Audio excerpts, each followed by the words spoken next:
I am Dr. Dariel D.T. Henry, Director of TRIO and the Chair of the Martin Luther King Jr. Breakfast Committee. It is an honor to welcome you to the 26th Annual Martin Luther King Jr. Community Breakfast and Day of Service. Can y'all give a round of applause for the Anthony Steele Band? They sound so beautiful, don't you agree? Now, please continue to enjoy your breakfast while we begin our program. Following our program, we invite you to visit today's resource tables hosted by local organizations. It is now my honor to introduce Dr. Harris, President of Bristol Community College, a committed leader in higher education and proud community college graduate whose career reflects decades of service to students and communities. Dr. Harris joined the college in March 2025 and celebrated his inauguration this past September. Dr. Harris's academic path mirrors the mission he serves. He holds degrees in general studies, mass communication, educational leadership, and ultimately a doctorate of education in community college leadership. His career demonstrates a deep commitment to access, opportunity, and the transformative power of education. And since he stepped on campus, I must say I've had to step up my suit game, because he don't miss. So please join me in welcoming a dedicated educator and visionary leader, President Harris.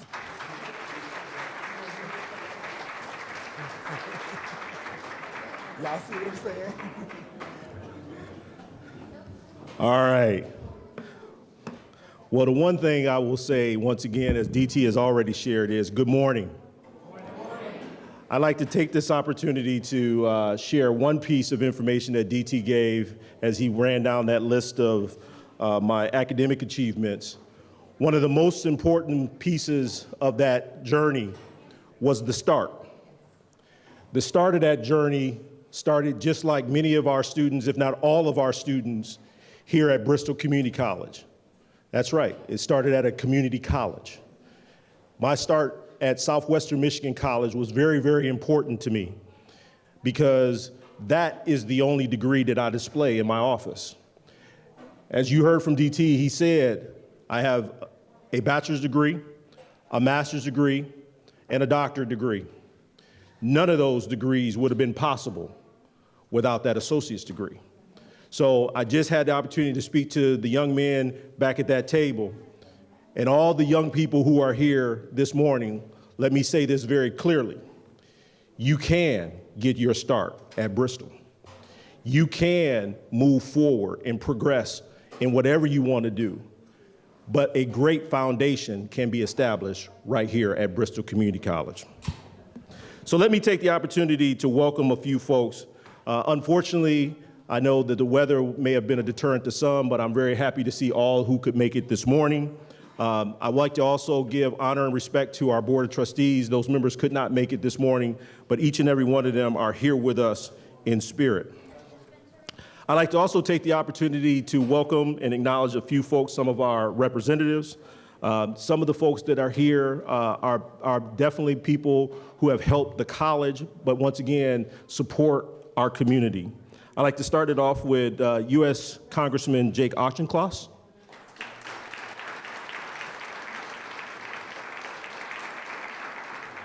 Also, Maureen Flanagan, who is representing Senator Roderick's office.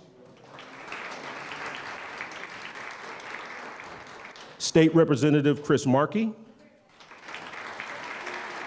State Representative Steve Aulette. And then our mayor from Fall River, Paul Coogan. Special note to Paul. Paul is an alumni of I'll let you fill it in.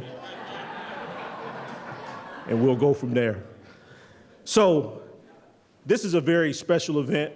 It's an event that I was shared on my way as I made my journey here, how important it was to this campus. And it gave me a real profound opportunity to speak with all of you today, once again, as the proud 5th president of Bristol Community College. It was nearly over a year ago that I actually had to record my statements and my remarks. As I began the journey here and those types of opportunities came about, I took every advantage to share my message with the college community. Yet sharing those messages through the tape didn't seem as fabulous as it does today. It gave me a sense of pride and gratitude to serve this great institution. You know, each day I'm inspired to serve the same way with the conviction and dedication of Dr. Martin Luther King Jr., who embodied a spirit that continues to grow within our own community. So today we gather to celebrate the extraordinary legacy of Dr. King, a true champion for justice, service, and equality. While we remember him as a leader who stood firmly on social justice and dignity for all people, it was his unwavering message of hope, compassion, and love for humanity that continues to resonate on this campus and throughout the world. You know, if Dr. King was here with us today, he would be 97 years old. That is just simply a reminder of how much more he might have given and how enduring his impact has been. You know, as a student in college, one of my majors was history.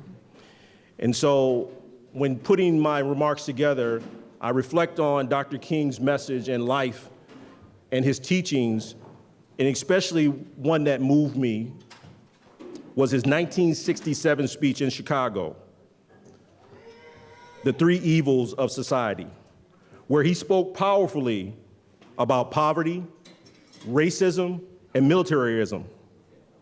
Despite the tremendous progress we've made here in our own society, these challenges still persist, even as technology and knowledge continues to advance. Dr. King's words remind us of the work that still remains and the importance of our shared commitment to justice. Here at Bristol, we strive to serve Dr. King's legacy, not just in words, but through action. Our annual breakfast that you're here celebrating today celebrates his life as well as his vision. It stands as a testament to his dedication of service and accessibility to education, as well as our poverty of unity. It is this commitment that defines Bristol Community College, a community where everyone is welcome and where we come together to build a brighter future for all. Dr. King gave of his intelligence, his family, and ultimately, he gave his life so that all people might experience dignity as well as justice. So as I stand here today as your president, I recognize that any progress we make is only possible through each and every one of our collective efforts. Today, we have the privilege to hear Dr. Shawn Rogers, a distinguished leader, a veteran, and a mentor who embodies the values that we celebrate today. So let us draw strength from Dr. King's example and from one another and continue to work to expand opportunities, foster understanding, and uplift every member of our community. I am also grateful to Dr. D.T. Henry, as well as each and every member of the MLK committee for making this event possible, carrying it on for 26 consecutive years. That deserves a clap, folks.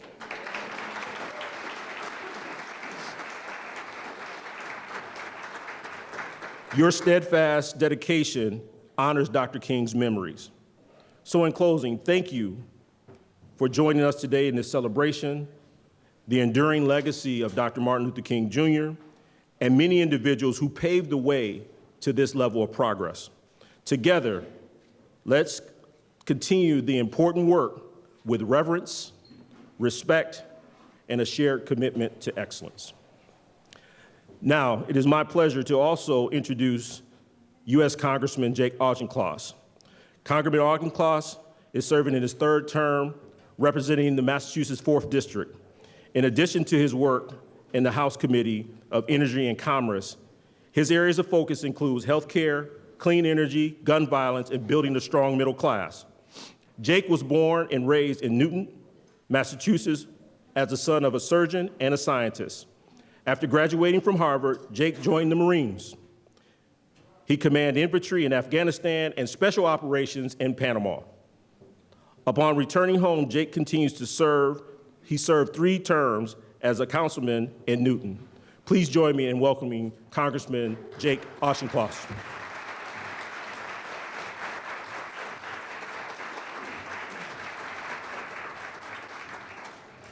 Good morning. Thank you to Dr. Harris for hosting us, and it's always a pleasure to be here in Fall River, and a special hello to Mayor Coogan, a close friend and partner in these last 5 years.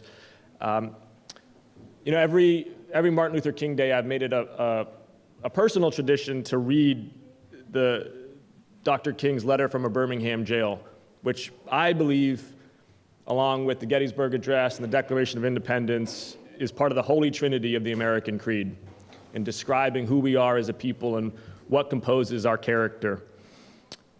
And this morning, as I was reading it, there was one passage that I want to share with you that stood out to me because it speaks about the relationship between time and justice. Because we're at a moment right now where we are struggling with that. On one hand, there are increasingly powerful forces trying to atomize and fractionalize and disorient the way we spend our time. 7-second TikTok videos and 7 screens in front of you and the next headline, and it's hard to focus. It's hard to figure out what matters. And on the other hand, I worry that there is this complacency about the effects of time, that we hear about how the arc of the moral universe is long, but it bends towards justice, and we think that it'll bend on its own. Well, it doesn't bend on its own. You got to put your shoulders to that arc. There is no gravity to do it for you. Let me rather echo one section from the letter from a Birmingham jail that speaks to this. There is a tragic misconception of time, a strangely irrational notion that there is something in the very flow of time that will inevitably cure all ills. Actually, time itself is neutral. It can be used either destructively or constructively. More and more, I feel that the people of ill will have used time much more effectively than have the people of goodwill. We will have to repent in this generation not merely for the hateful words and actions of the bad people, but for the appalling silence of the good people. Human progress never rolls in on wheels of inevitability. It comes through the tireless efforts of men willing to be co-workers with God. And without this hard work, time itself becomes an ally of the forces of social stagnation. We must use time creatively, in the knowledge that the time is always ripe to do right. Now is the time to make real the promise of democracy and transform our pending national elegy into a creative psalm of brotherhood. Now is the time to lift our national policy from the quicksand of racial injustice to the solid rock of human dignity. Thank you.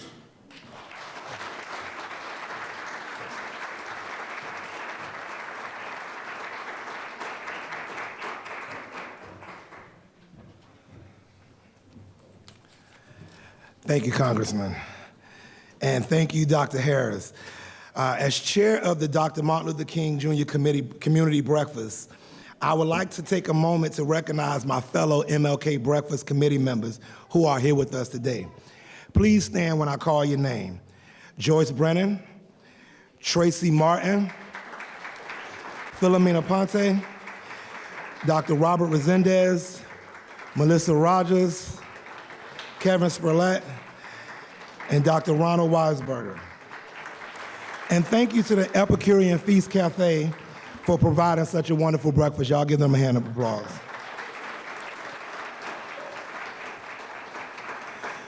To honor Dr. King's historic march on Washington in August 1963, Bristol's Board of Trustees creates an annual essay competition. The competition invites Bristol students to write about the meaning of Dr. King's dreams and ideals. Each year, a faculty and staff committee takes on the challenging task of choosing the winning entries. I would like to invite this year's winner to the stage, and our second and third place winner, we want to congratulate them as well. And I believe our second and third place winners are not here, but our winner is here. So we want to give a round of applause for third place, Geraldine Ficchieri, second place, James Mallison, and first place, Jessica Fidalgo.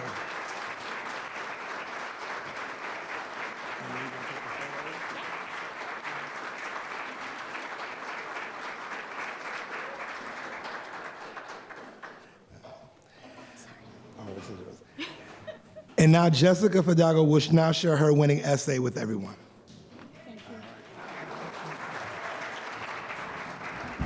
Good morning.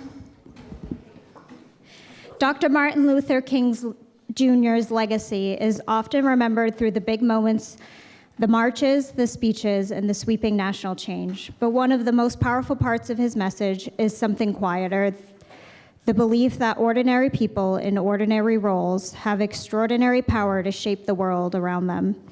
In 1967, speaking to the students in Philadelphia, Dr. King told them that if life called them to be a street sweeper, they should sweep streets like Michelangelo painted pictures. I've always loved this quote because it reminds us that dignity, leadership, and impact aren't reserved for people with titles. They live in the everyday ways we choose to show up for our communities. That message feels especially relevant here today in a place dedicated to learning, opportunity, and public life. Through my studies in government, leadership, and sociology, and through my involvement in my community, I've learned how deeply our lives are shaped by local decisions. Often these decisions aren't made in grand settings. They're made in classrooms, meeting rooms, and community spaces by people who simply chose to participate. It's one thing to read about policy or economics in a textbook. It's another to see how a single decision can affect a neighborhood, access to resources, or a community's sense of belonging. When Dr. King spoke about doing work with excellence and purpose, he was pointing to a truth I've come to understand firsthand. Leadership begins with taking responsibility for something that matters. In my writing, I often use the word ownership. Ownership doesn't require a title or position. It shows up in a small, consistent acts care by the volunteer who arrives early to set up chairs, the student who asks a thoughtful question, the neighbor who looks out for someone else. These actions may seem small, but they're exactly the kind of everyday commitment Dr. King believed could transform society. Serving in my community has shown me that real change rarely begins with sweeping laws or dramatic moments. More often, it starts when someone notices a problem, a gap, or an injustice and decides not to look away. As Dr. King reminded us, neutrality is not neutral. Each of us plays a role in either maintaining the systems around us or helping shape them into something better. For a long time, I thought of what I was doing as simply caring, as just being a regular person trying to help. But over time, I've seen how much those small actions matter. I've watched a single question change the tone of a meeting. I've seen small collaborations grow into meaningful traditions. I've seen people step in for one another in ways that quietly shape the culture of an entire community. I often think about the moment citizenship stopped feeling like a status and started feeling like a verb for me. It wasn't dramatic and no big announcement. It happened in a meeting during a discussion that would shape our community for years. I wasn't the expert. I wasn't even sure if I belonged in that room. But I asked a question, and then I asked another. And that ordinary decision to refuse silence changed the direction of my civic life. That was the moment I realized local government and civic life, more broadly, wasn't something happening around me. It was something I was a part of. That shift from someone should fix this to maybe I can help is the same shift Dr. King urged in that speech to those students. Dr. King reminded us that power to build a more just, compassionate, and responsive community doesn't belong only to those in high office or leading national movements. It belongs to ordinary people willing to act with care, purpose, and courage in the places they call home. King taught that history bends when people push. My experience has taught me that while one person can begin that push, the bending ultimately transforming systems takes all of us. And that work begins the moment each of us decides to take ownership of our communities and to treat citizenship not as the title we hold, but as the verb it truly is. Thank you.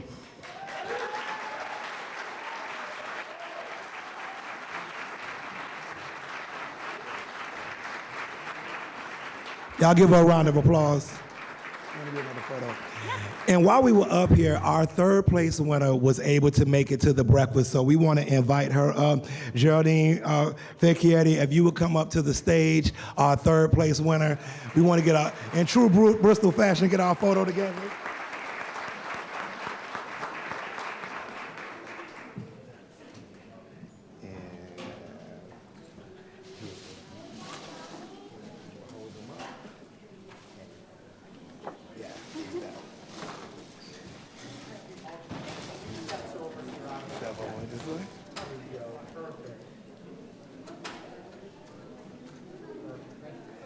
All right, y'all give it up for them again.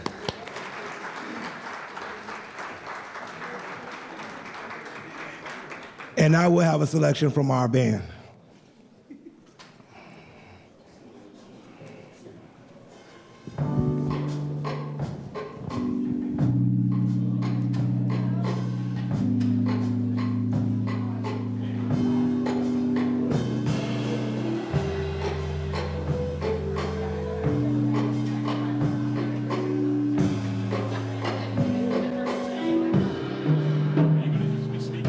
Wade in the water, we did wade in the water, children, wade in the water. God's gonna trouble the waters, wade in the waters, we did wade in the water, children, wade in the water. God's gonna trouble the waters, wade in the water, we did wade in the water, children, wade in the water. God's gonna trouble the waters. Away in the water. We did way in the water. Children, way in the waters. God's gonna trouble the water. We are the sons and the daughters. We've gotta stand up and make it loud. Just like the God told the Pharaoh to let the people go. Oh. We are a new generation from the ones who have come before. He's calling us to our freedom and let my people go. Oh, wade in the water, we did wade in the water, children, wade in the water. God's gonna trouble the waters. Oh, wade in the water, we did wade in the water, children, wade in the water. God's gonna trouble the waters. We are my sons and the daughters. We gotta stand up and make it loud. Just like our God told the Pharaohs to let our people go. Oh.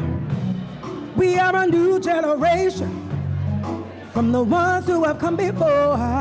Just like lions in the freedom and let my people go. Oh. We no go shine, no go share, and mother and papa will make the heavens. And if you don't want no trouble, let my people go. Oh. With the blood, sweat, and tears, and that we gather through these years. Just like you don't want no trouble, let my people go. Oh, wade in the water, we did wade in the water, children, wade in the water. God's gonna trouble the water. Oh, wade in the water. We did wade in the water. Children, wade in the water. God's gonna trouble.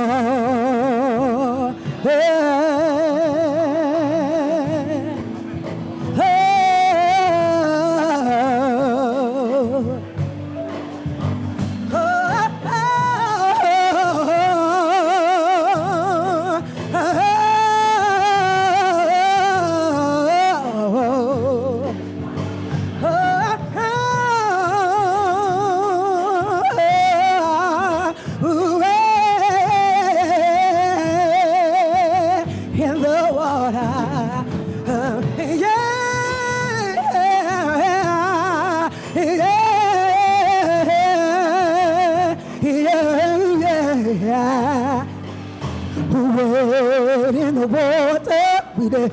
Wade in the water, children, wade in the water. God's gonna trouble the waters. Wade in the water, we did. Wade in the water, children, wade in the water. God's gonna trouble the water.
In the water, we did wade in the water, children wade in the water.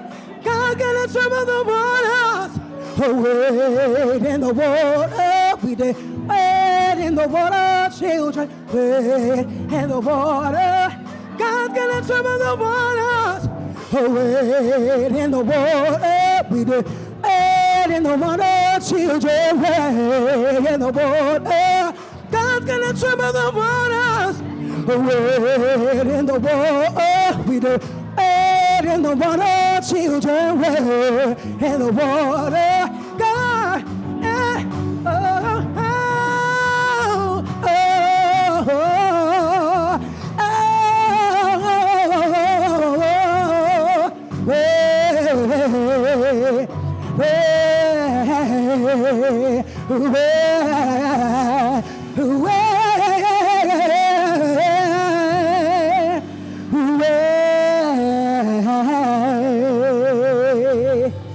Y'all give it up for the band.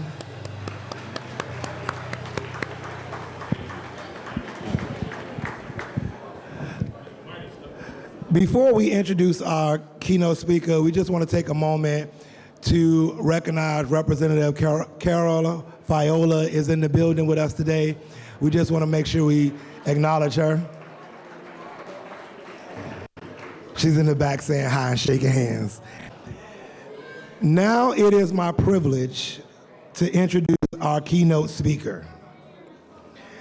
Dr. Sean Edmund Rogers is the Dean of the URI College of Business and the Alfred J. Vacchiera Hasbro Incorporated Leadership Chair in Business. Previously, he served as URI's Vice President of Community, Equity, and Diversity. Before joining URI, he held faculty appointments at Cornell University, New Mexico State University, and the University of New Mexico. He has vast experience and worked in finance and industrial engineering at several Fortune 500 firms. Dr. Rogers is also a U.S. Army combat veteran and currently serves as a healthcare administration officer in the Air Force Reserve. I heard somebody clapping. Y'all can give that up for him. He earned his PhD from Rutgers University and has degrees from Brown University, Wake Forest University, the University of Illinois, and Embry-Riddle Aeronautical University. Please welcome Dr. Sean Edmund Rogers to the stage.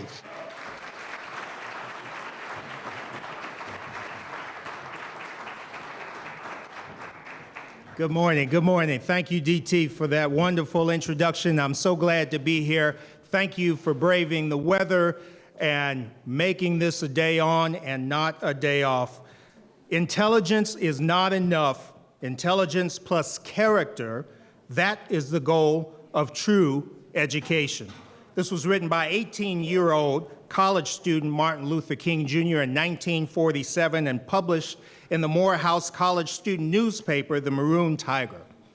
Bristol Community College is an institution that imparts intelligence and instills character into its students, and I'm tremendously honored to join you all today and humbled to be your keynote speaker for the 26th annual Dr. Martin Luther King Jr. Community Breakfast. I'm grateful to BCC President Dr. Harris for inviting me to participate in this year's breakfast. Appreciate DT and Kevin Spirlet's assistance with logistics and planning, and I'm thankful for each and every one who played a role in making today's event a success. Let's give everyone a hand. Kevin tells me that speakers have between 7 and 10 minutes. I'll split the difference, call that 8.5. I've already taken one, so let's get right into it.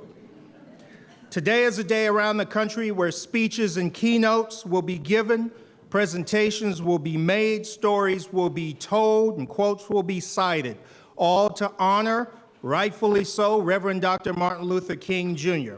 Last week on his actual birthday, January 15th, and today, communities, campuses, cities, and churches across America are celebrating the mission, vision, and good works of Dr. King, some 97 years after his birth and nearly 58 years after his death.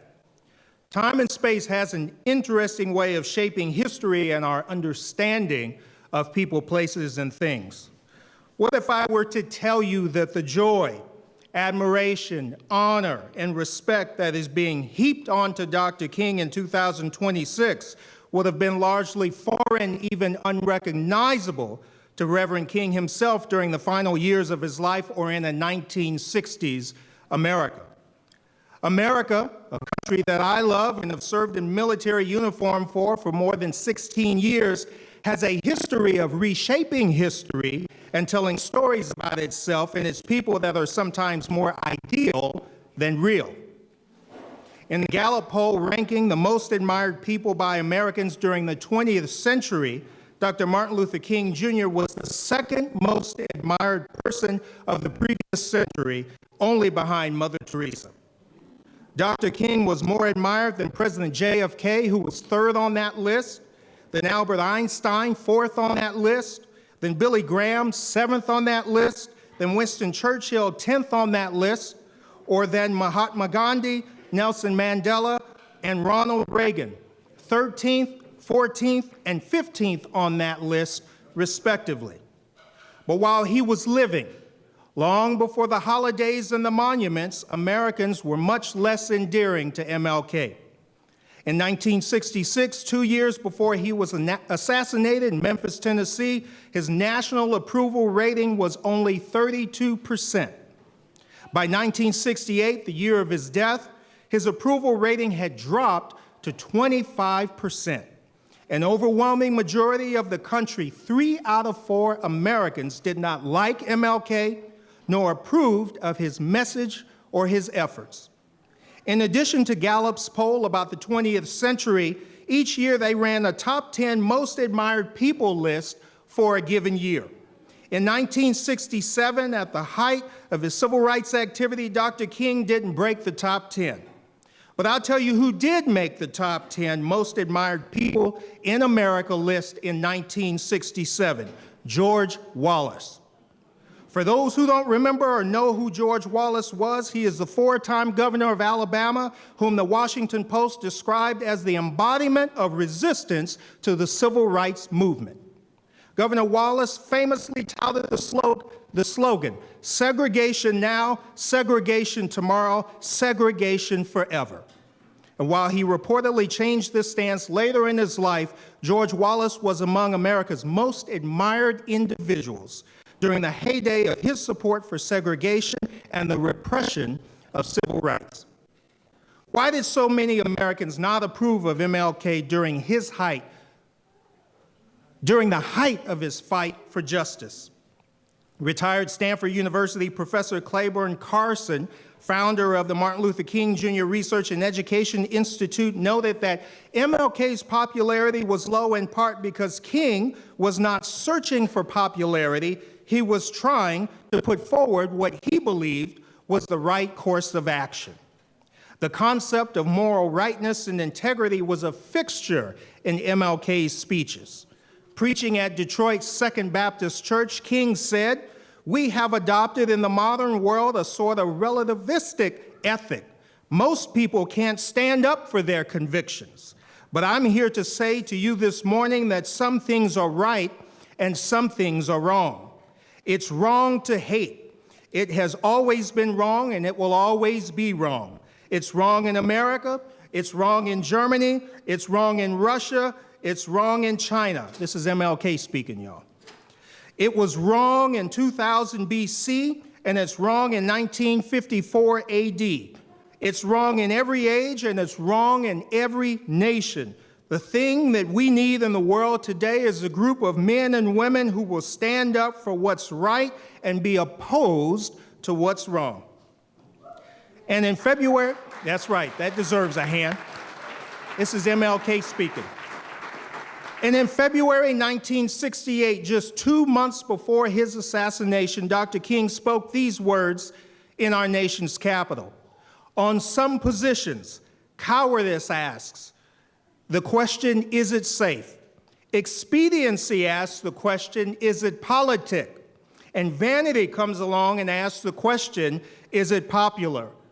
But conscience asks the question, is it right? There comes a time when one must take a position that is neither safe, nor politic, nor popular, but he must do it because conscience tells him that it is right." Dr. King's guidance for his 1968 America is as relevant as ever in our 2026 America. The country's perception of him may have evolved over the years, but his story for us remains unchanged. We find ourselves in a place and at a time where we must come to grips with what is right and what is wrong. And we must choose to do right when it is not popular. We must choose to do right when it is not politically advantageous. And we must choose to do right even when it requires us to muster up the fullest portions of our courage and our strength. As Dr. King wrote in his letter from the Birmingham jail, we heard this earlier today, the time is always right to do what is right. Today, as we celebrate the life and legacy of Reverend Dr. Martin Luther King Jr. here at Bristol Community College, let us commit ourselves to right courses of action. Let us neither be dissuaded nor dismayed when our work in service to truth and justice is met with disapproval or criticism or negativity or backstabbing or meanness or false accusation or resistance. Personal injustice is the price paid for public justice. The more you do right, the more it'll seem like others do wrong against you. And it all, keep pressing onward and upward towards serving the goal of justice and truth. Because right now, right this very moment, the entire world and all of humanity needs you, needs me, needs all of us, and needs our United States of America to do what is right. Thank you very much and have a good morning.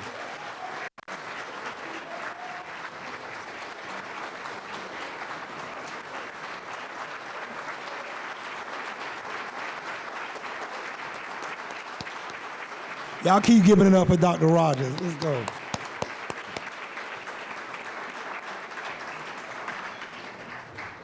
Ooh, that was amazing.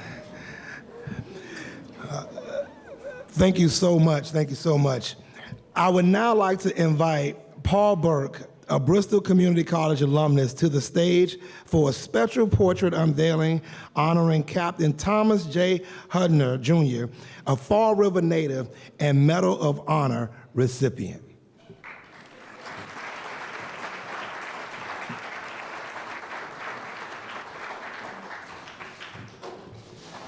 Wow, I have to follow that. It was a great speech.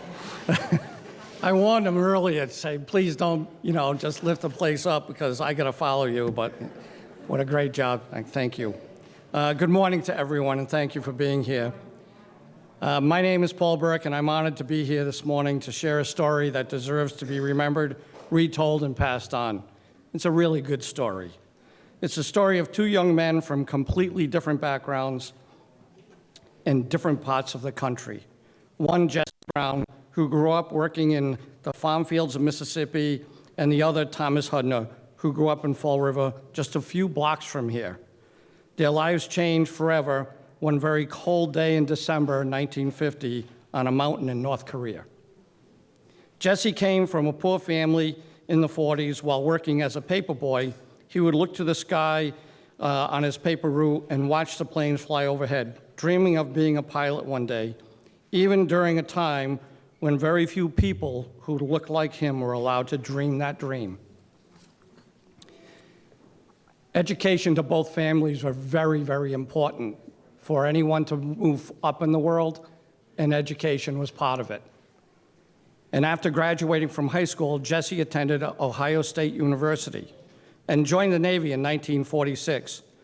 Racism was well documented throughout our history, and it was no different from Jesse. He earned his wings in 1948.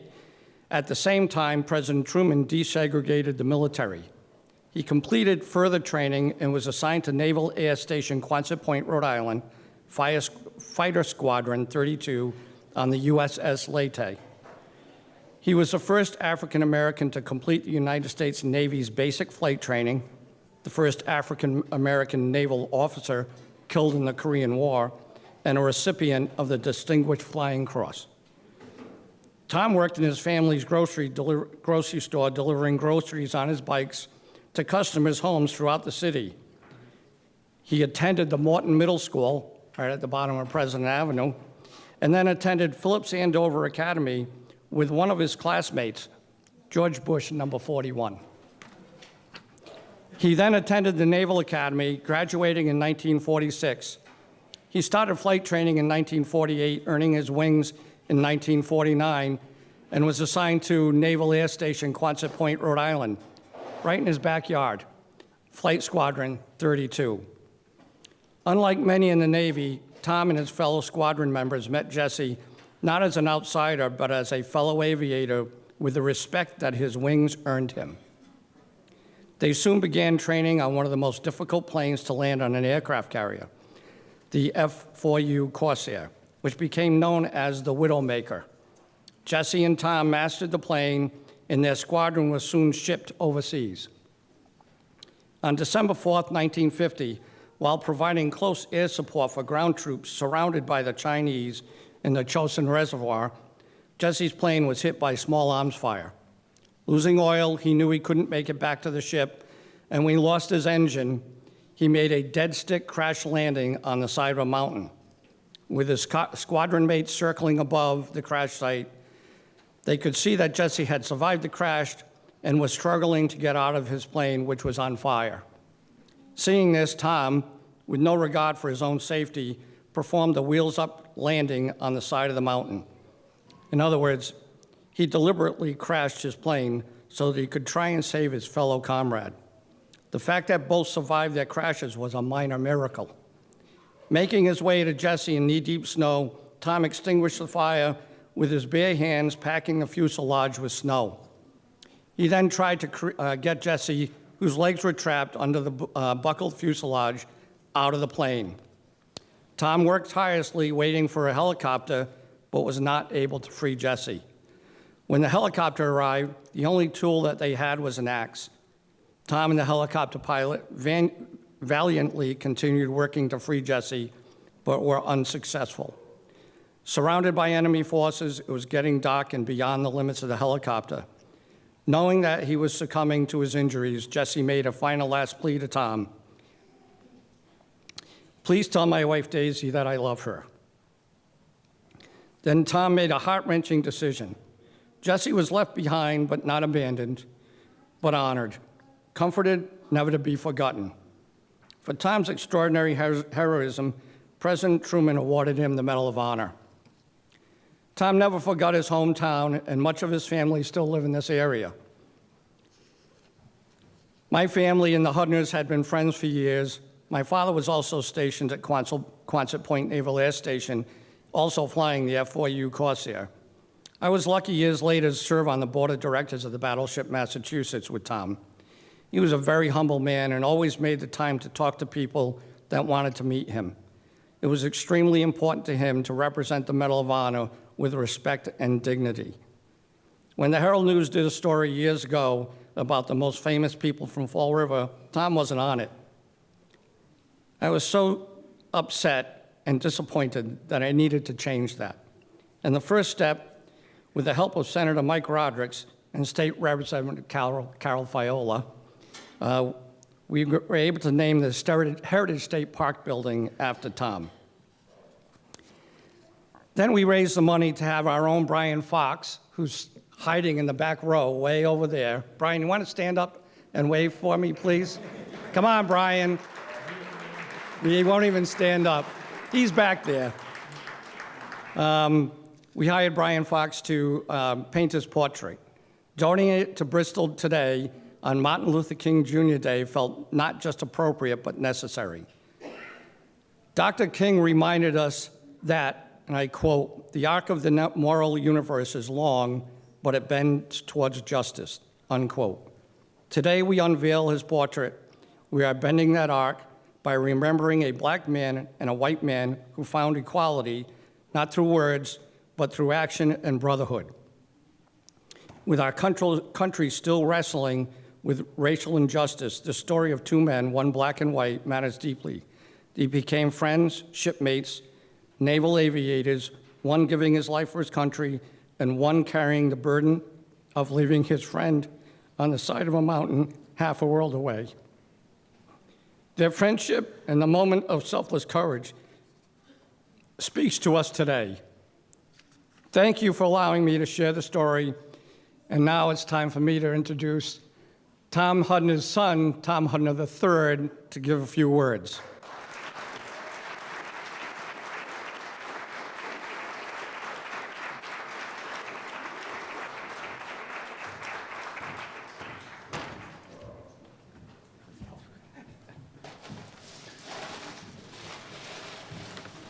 Good morning, everyone.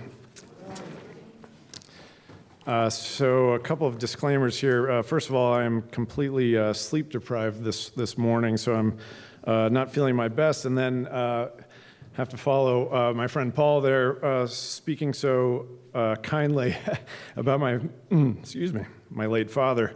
Gets the emotions a little bit heightened. So I hope you will give me your grace and your understanding. But and on top of that, having to follow Dr. Rogers, such a powerful speaker. So that's I have to talk to my PR people. They have to put me at the top of the order. I don't want to follow these folks in the future. Anyway, so thank you so much to Dr. Harris and everyone at Bristol Community College for hosting this event and for inviting me to participate. I'm truly honored to be with you all this morning.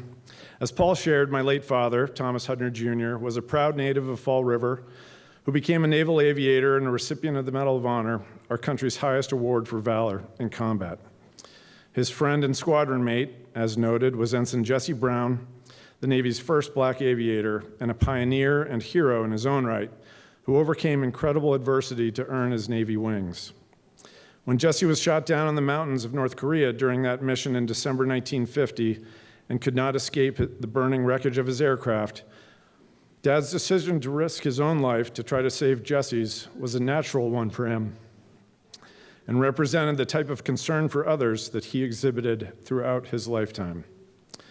In fact, when people often asked him why he did it, he humbly replied that he was simply trying to do the right thing, trying to help a teammate who was in trouble. And he knew that if the roles were reversed, Jesse would have done the same for him. The color of Jesse's skin had no bearing on my father's decision to act or to not act in that moment. While the action of deliberately crash landing his fighter plane in the icy mountains in enemy territory is an extreme action to be sure, for my father it was just a matter of course, a desire to put the needs of others before his own. My father remained close with Jesse's widow, Daisy, and her family following Jesse's passing. In fact, when my father was honored by the city of Fall River in April of 1951, after he received the Medal of Honor, the residents took up a collection so they could present Dad with a generous monetary gift as a symbol of their pride in their native son for his heroism. Upon receipt of that check, Dad quietly endorsed it to Daisy and gave it to her to help support her own college education. Daisy would go on to become a teacher and school leader for more than 30 years, thus positively impacting countless lives. I'm grateful that the bond that my father and Jesse established more than 75 years ago continues between our families today, and we are connected by the love and appreciation for what Jesse and Dad represent. As we unveil this portrait, I want to express my deep gratitude to Paul Burke for his friendship and for being such an ardent supporter of my father and what he represented through his lifetime of selfless service, and for spearheading the project to create the portrait itself. And I also want to thank the immensely talented artist, Brian Fox, who poured his incredible skill and deep care into this painting. I was truly taken aback when I first saw this painting. It's based on, in my mind, a rather iconic photo of my father in the cockpit, and I have to say I was skeptical that any artist, regardless of their skill, could capture his essence in paint, and Brian truly did that, and I'm truly grateful for that.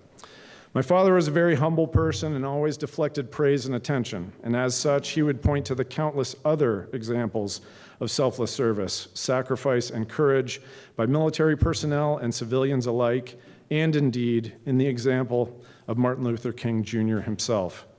But I hope that this portrait can serve as one reminder and source of inspiration for the campus community. For while most of us will be fortunate that we will never face the horrific circumstances that Jesse Brown and Tom Hudner faced in combat, we can all aspire to live by the ideals that their own selfless service represents. We all have the capacity to lead with courage and integrity, and we can all strive to put the needs of others above our own, whether in our communities, our schools, or our families. Thank you. Ooh, that was tough.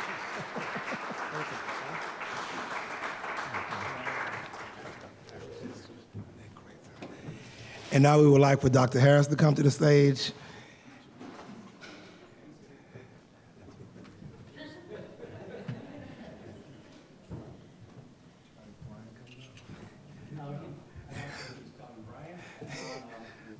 If we keep saying your name, will you come up?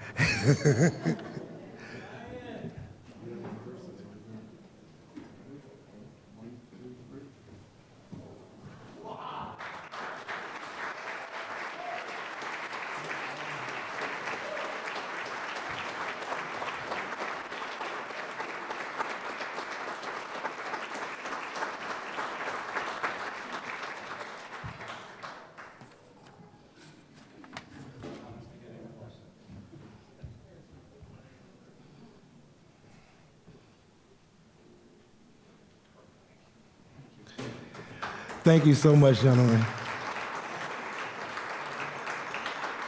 Y'all give a round of applause for that great story. This is exactly why we are here today, celebrating his legacy. Thank you so much, gentlemen. We Shall Overcome is considered the anthem of the civil rights movement of the 1950s and 60s.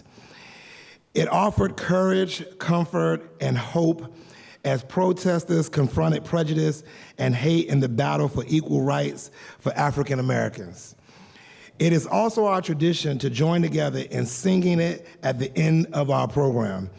The song lyrics will be found on the monitor, and we will be led by Reverend Adoranke from Bethel AME Church of Fall River and the Anthony Steele Band. Reverend, can you make your way to the stage? Thank you.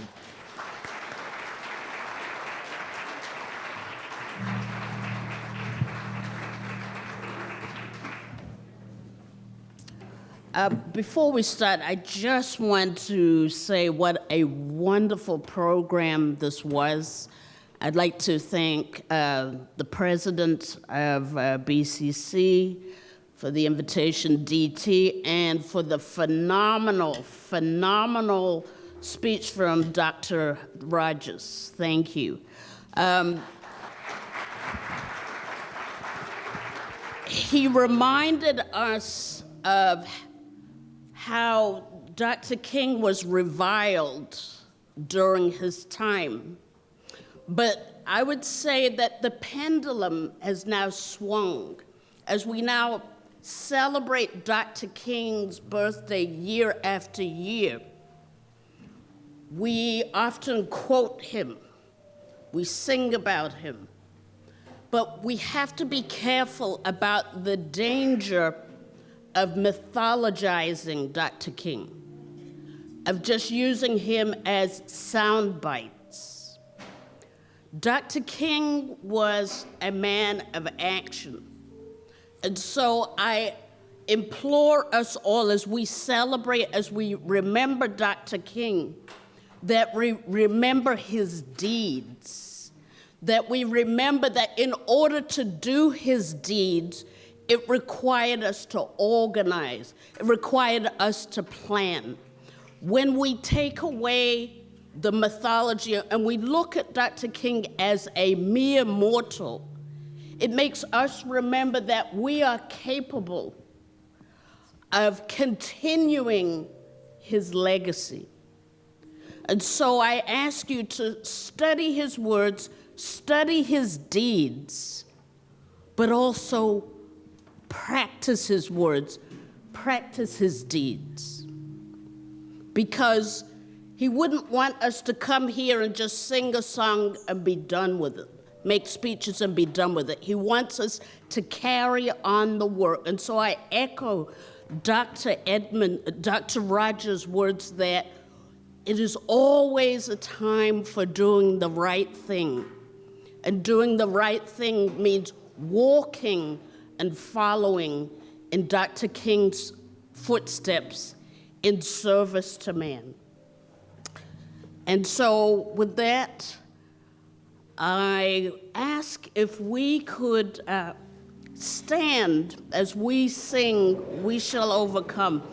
And if we can join hands, because in the 60s, we always saw them joining hands. And the reason why we joined hands is because we are interdependent. We depend upon one another. Amen. We depend upon one another as a community. So please begin.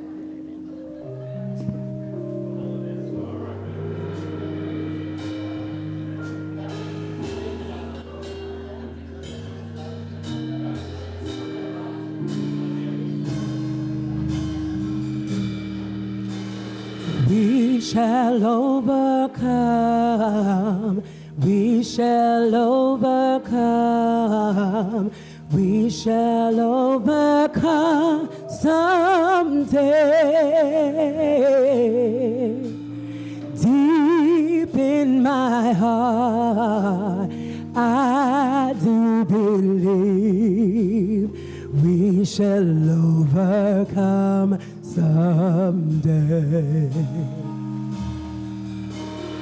We shall be alright.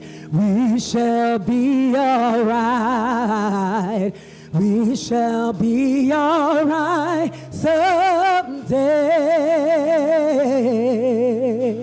Oh, deep in my heart, I do believe we shall overcome someday.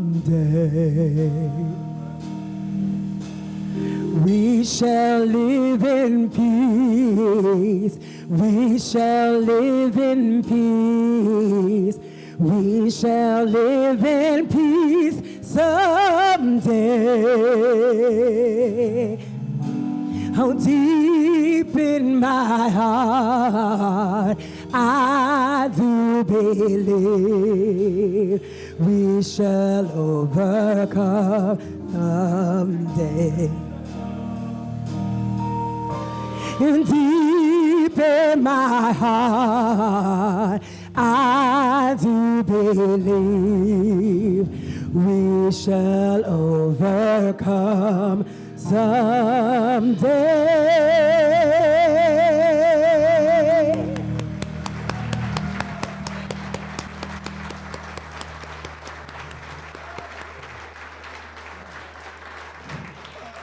One last round of applause for Reverend Adoranke, the Anthony Steele Band, Dr. Sean Edmund Rogers, our amazing essay winners, and a gentle reminder to please visit today's resource tables with offerings from several local organizations. The resource tables are located in the lobby to my left, as well as in the other room outside, right outside these doors. So we just want to thank you again for joining us. Thank you to this community for being out here and being together with us again. Have a great, amazing day. Thank you so. All right, and we have a service. Reverend is inviting you to a service at 11:30 at the Bethel AME Church. All right, so if you get a chance, please go to that. Thank y'all so much. Please check out our resource tables, fellowship amongst your communities. We appreciate you being here.